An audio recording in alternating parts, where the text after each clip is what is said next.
With this first step, you are going to activate the prophetic gift in your life and begin to work on the prophetic dimension. Step number 1, studying the written word. Do you want to know how God sounds like? Then you need to understand the voice of the Lord. How do you understand the voice of the Lord? Study the word. The more familiar you become with the word of God, the more clearer the spoken word of God in your heart becomes.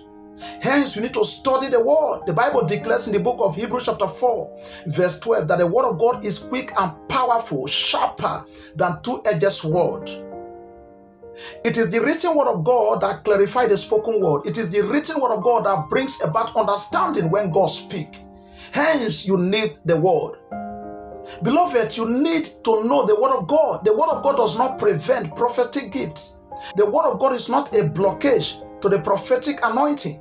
The word of God is not dry, it is not dull, it is not weak. As a matter of fact, the word of God is alive, is strengthening, refreshes, and refine the prophetic gifts in your life and help you to work on the prophetic. So the more the word of God in your spirit, the more you are going to work on the prophetic.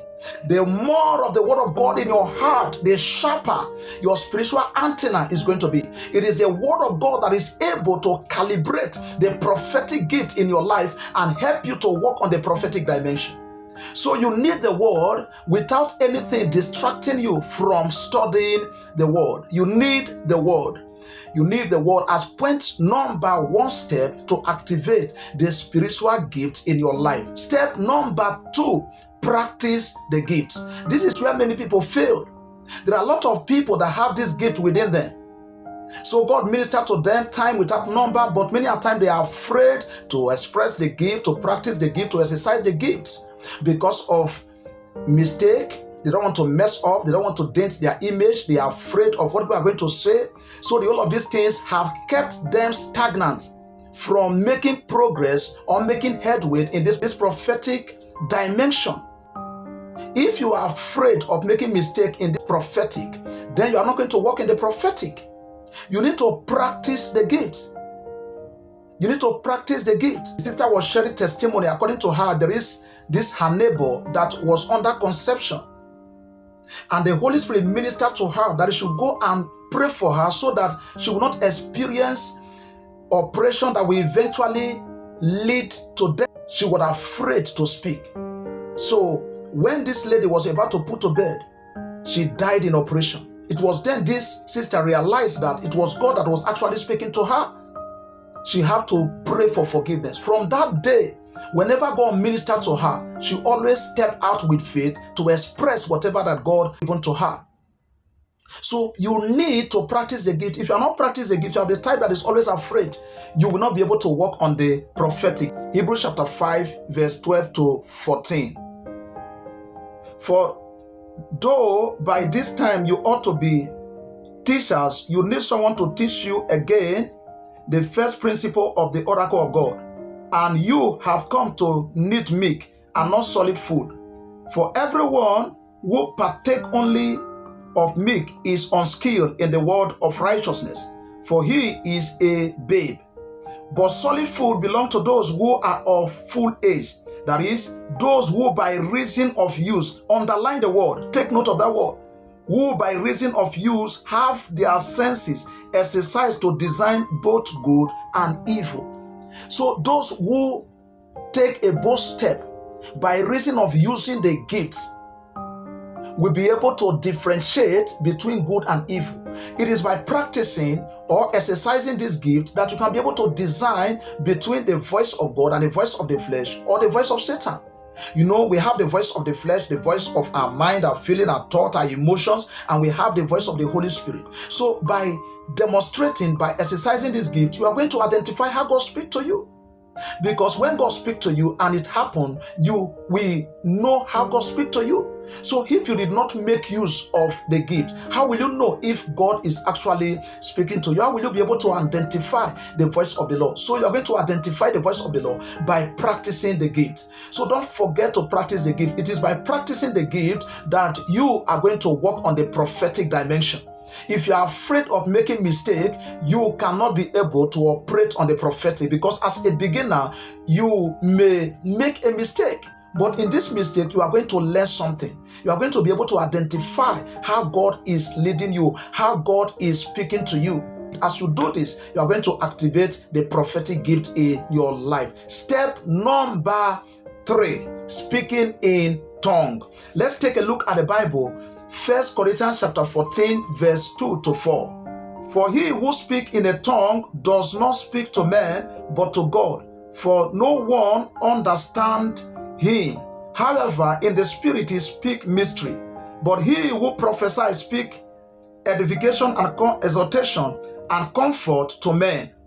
He who speaks in a tongue edifies himself, but he who prophesies edifies the church. Apostle Paul is not condemning gift of tongues here. He just make a comparison between the gift of prophecy and the gift of tongue. So he said here that the gift of tongue edify the one that speak in tongue.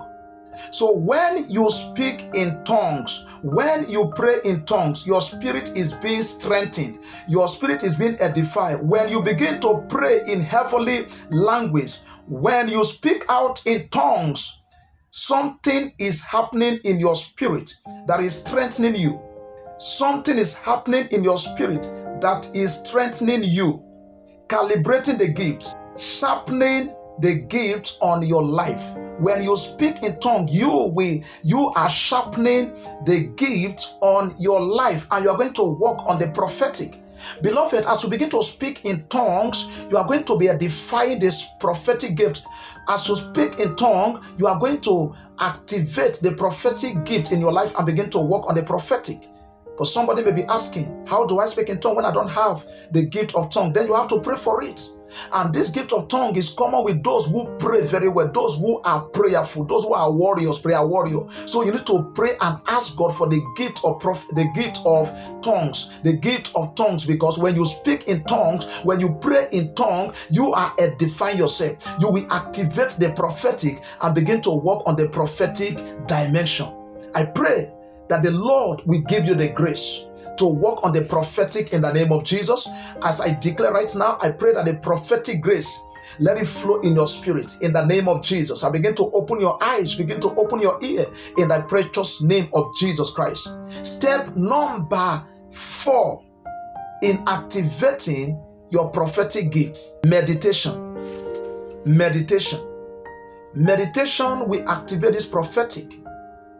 When you fill yourself with the word of God, when you think the word of God, when you ponder on the word of God in quietness, in confidence, you are going to be shocked of the kind of images and voices that you are going to hear. God is going to speak to you. God is going to show you things as you meditate His word. And before you know it, you are operating and working on the prophetic. So if you want to work on the prophetic, then you need to activate it through this very 4 steps.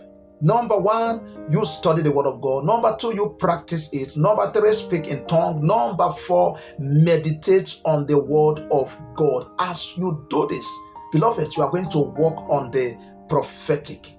What actually stood out for you in this very message? Have God been speaking to you and you have been ignoring it? If you have any question, you can ask your question in the comment section. God bless you.